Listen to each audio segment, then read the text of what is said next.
वो सड़क पर आ गई।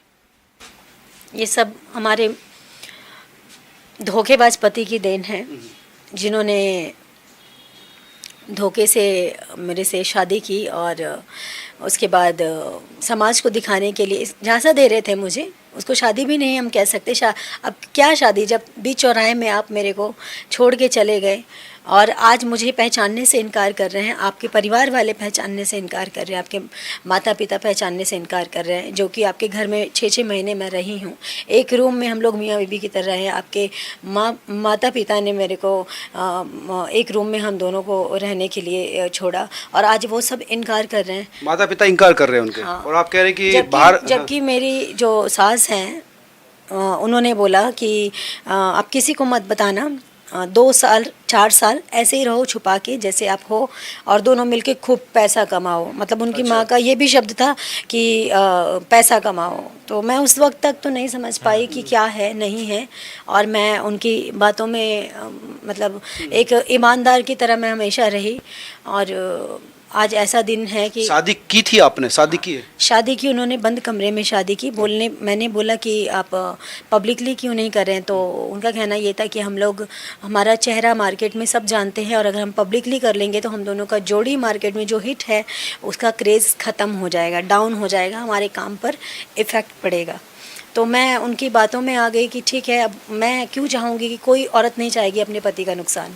यही सोचकर मैंने उनकी बातों में मैं आ गई और वहीं रहना, कमाना, जो भी कमाना सब उनके घर पे देना। उनके माँ बाप को, मतलब उनकी माँ का यानी कि मेरी सास का कहना ये था कि मुझे हर महीने का हिसाब चाहिए और आपकी इनकम का हिसाब उनकी माँ को चाहिए। हाँ, उनको मैं देती भी थी। हाँ, कुछ प्रूफ है, बाकी तो मैंने कैश दिए हैं, कुछ मैंने अकाउंट से दिए हैं, तो उसका प्रूफ है। और अब क्यों तोड़ रहे हैं फिर शादी? अब क्या दिक्कत आ गई? अब क्यों तोड़ रहे हैं, शायद मैं उनको रोकती टोकती थी गलत चीज़ों से, इसलिए उनको ख़राब लगता था। मैं उनको खुलेआम अय्याशियाँ नहीं करने देती थी, उनको ख़राब लगता था। उनके टीम के लोग खुल के अय्याशियाँ नहीं कर पाते थे, इसलिए उनको ख़राब लगता था। पूरे टीम का प्लानिंग था, इसको 2 से 3 महीने में हटाना है कैसे भी करके। तो अय्याशियाँ करते थे शादी के बाद? हाँ बिल्कुल, ये मुझे बाद में पता चला। और सारी लड़कियाँ हिंदू थी और अच्छा, जितनी भी लड़कियां थी उसके संपर्क में सारी हिंदू थी। और ये एक ऐसा जिहाद है, जितने मुस्लिम सारी हिंदू लड़कियों को बर्बाद करने के लिए पूरा ताकत से काम कर रहा है। तो जो लड़कियों के साथ शादी के बाद भी अवैध संबंध थे? शादी के बाद भी थे और शादी के पहले भी थे, ये तो मुझे मालूम नहीं था। ये तो मेरे से शादी करने के मेरे को कुछ महीनों के बाद पता चला। अब मैं तो शादी कर चुकी, अपना तन मन धन सब आपको दे चुकी थी। अब मान लीजिए पति खराब निकल जाए तो बीवी छोड़ थोड़ी देती है उसको। दिक्कत है हमारे समाज में कि पता खराब होने के बाद भी। तो क्या आपको पता था कि वो मुस्लिम हैं? मुझे बाद में पता चला। शादी से पहले नहीं पता था? नहीं पता था। क्या बताया था अपना नाम? मनी मिराज। तो आपने धर्म पूछा था उनसे? हाँ पूछा था, तो मनी मिराज मेरा नाम है। अब मैं तो कभी उनसे ये सवाल ही नहीं कि मनी मिराज समझ के मैं उनसे हिंदी समझ गई थी। मुझे बाद में पता चला, मैंने जब उनका आईडी देखा, आईडी में MD मिराज आलम, मैंने कहा आप मुसलमान हैं?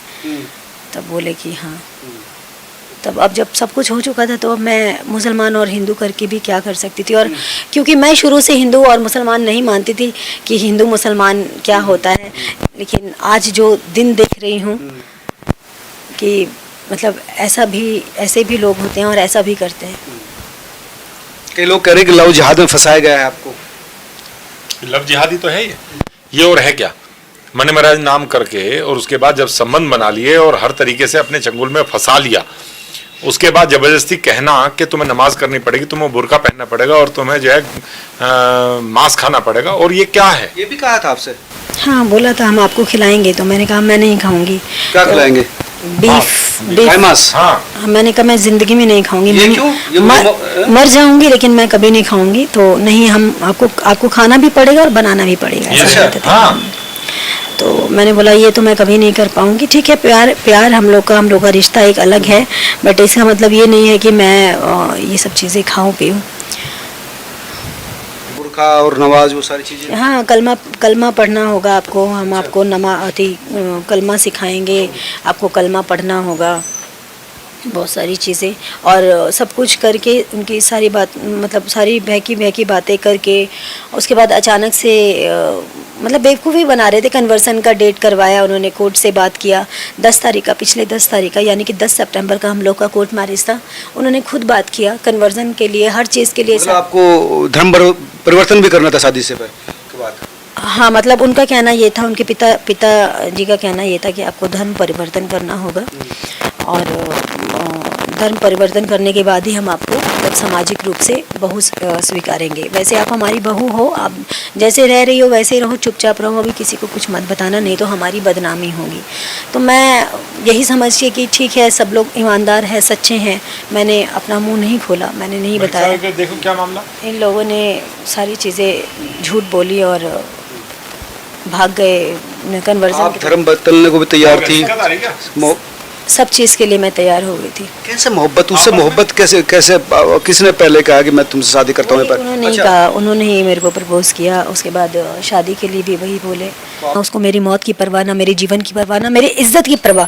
जो 2 साल तक मेरे साथ पति बनकर रहा और आज मुझे पहचानने से इनकार कर रहा है, उस इंसान का क्या भरोसा कल की डेट में मुझे ऐसे डाल के मार दे, कल की डेट में मुझे कुचलवा दे, कल की डेट में मेरे को छत से धक्का मार दे, कुछ भी हो सकता है। उसको सिर्फ और सिर्फ सजा दिलाना चाहती हूँ मैं, उसको जीवन में एक्सेप्ट नहीं करना चाहती। नहीं, ये सवाल इसलिए कि आप जब रोती हुई कह रही थी कि लौट आओ, तो मुझे लगा कि आप इमोशनली अभी भी अटैच रहे। नहीं नहीं, बिल्कुल नहीं, बिल्कुल भी नहीं। और इमोशनली अगर मैं अटैच होंगी तो फिर मैं खुद की बर्बादी का कारण बनूंगी।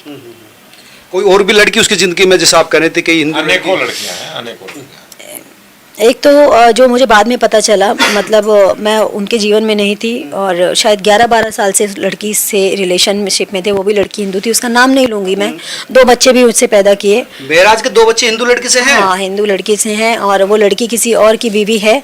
उस लड़की ने नाम लेने के लिए मना किया है, लेकिन ज़रूरत पड़ने पर वो बोली कि मैं कोर्ट में भी जहाँ आप कहेंगी मैं वहाँ हाजिर हो जाऊँगी, बस मेरा चेहरा और मेरा नाम नहीं आना चाहिए। वो लड़की बयान देने के लिए तैयार है। मल्टीपल रिलेशन में है अभी ये? हाँ, ऐसा ही था। बस मैं इससे धन्यवाद। कुछ और भी बात अगर आप रखना चाहें? नहीं, बाकी सब। जी, आप फिर साथ हैं इनके? हाँ, पूरी ताकत से साथ हैं और न्याय दिलाने का कार्य करेंगे।